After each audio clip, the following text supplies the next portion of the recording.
I sat there, and then I ended up walking, got a coffee, which I later found out was Kafka's Coffee, or actually the same location. Right. The irony comes back in 5 years with the story. And I ended up in David Lamb Park, and I sat there for a few hours. David Lamb Park, Yaletown. I sat there the first day for a couple hours, and I sat there and I had no idea what I was going to do with my life and everything like that. This is early morning. No, this is afternoon. Afternoon. Okay. Didn't talk to anybody, just saw people going about my business. You haven't slept?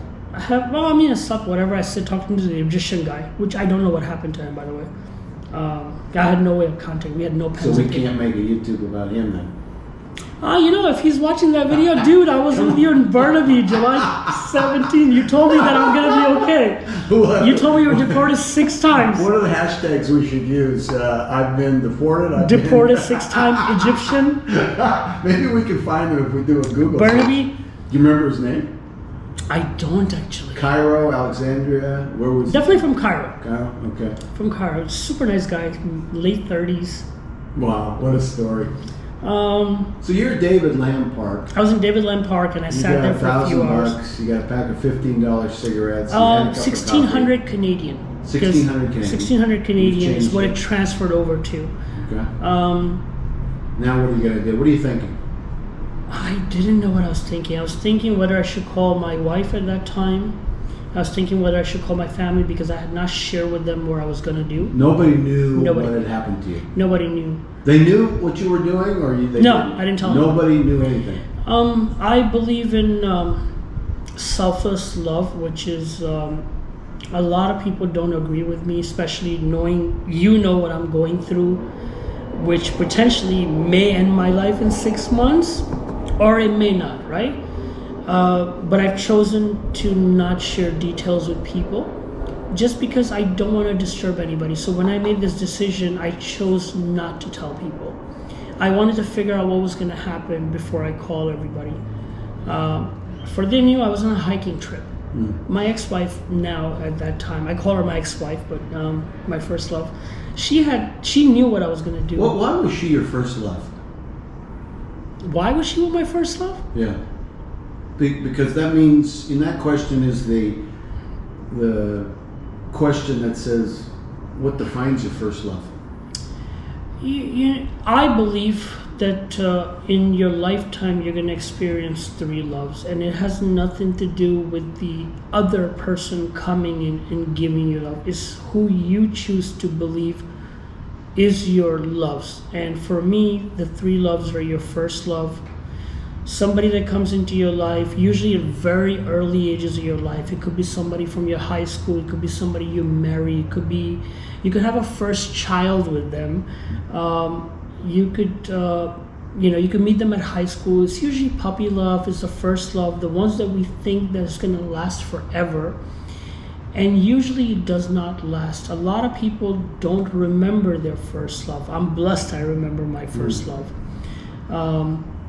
Then I believe the second love that comes into your life is your intense love. That's the one that makes you question everything in your life, your soul, what you're doing, who you are as a person.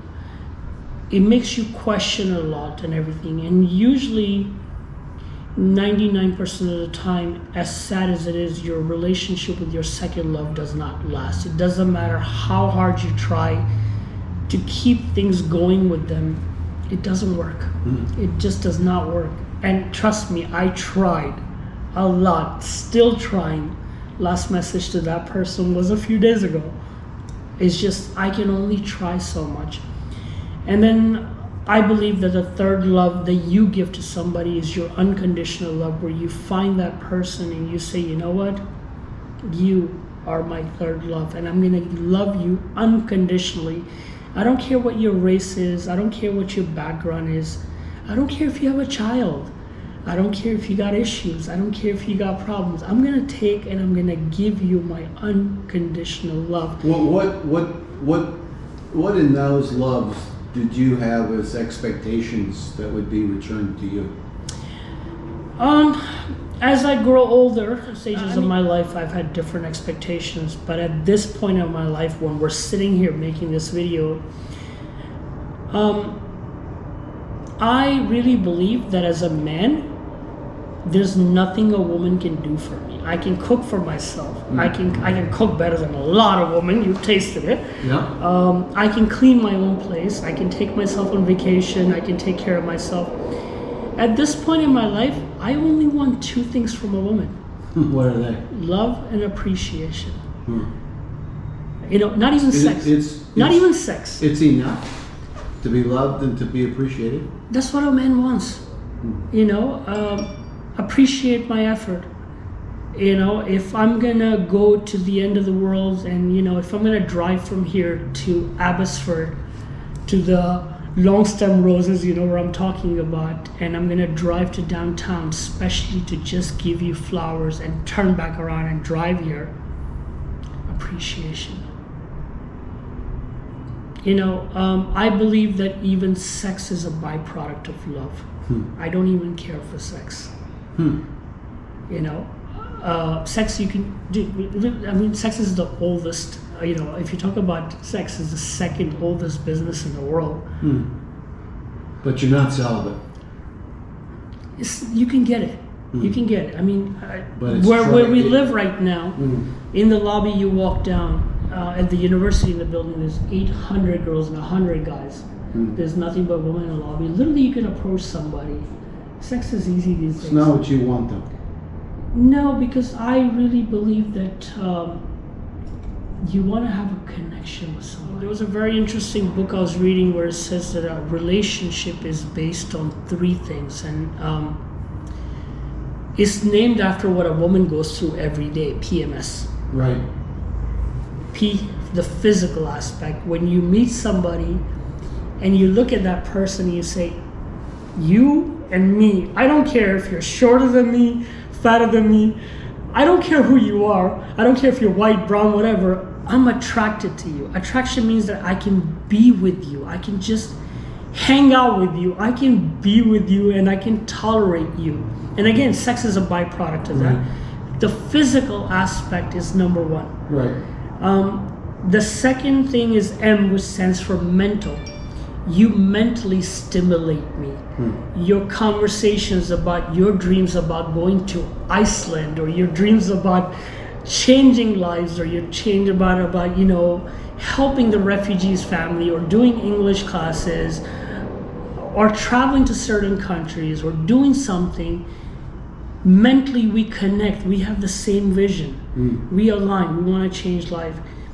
And the last part is the hardest part, spiritual part, where you can actually sit here and you can say, I'm feeling your pain right now.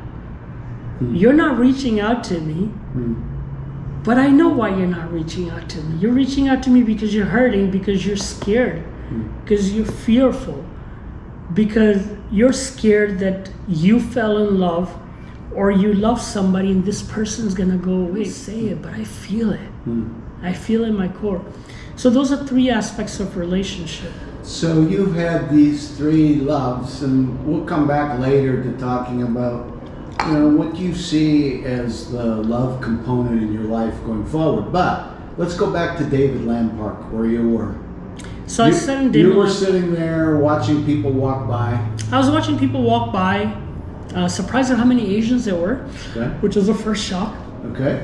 I sat there, and then after sitting there and going through maybe, I think about half a pack of cigarettes and the coffee, I finally decided to get on my phone and I started looking for nights to spend. And every shelter I called, nobody answered the phone. I tried for a few hours. Then I decided to take a walk on Hastings Street. When I got to Hastings Street, that was a complete different You had no world. idea. Oh, I had no idea what Hastings Street was. What had was no- going on Hastings 5 years ago? Same thing that's going on right now, except it's gotten a lot worse right now. Walked in Hastings Street and I was just surprised because the first thing that it reminded me of was this place in California that is just 25 blocks of homeless people. And I didn't think Canada had one. And I went in the corner of Main and Hastings, and right across the church there was this group of Indian people.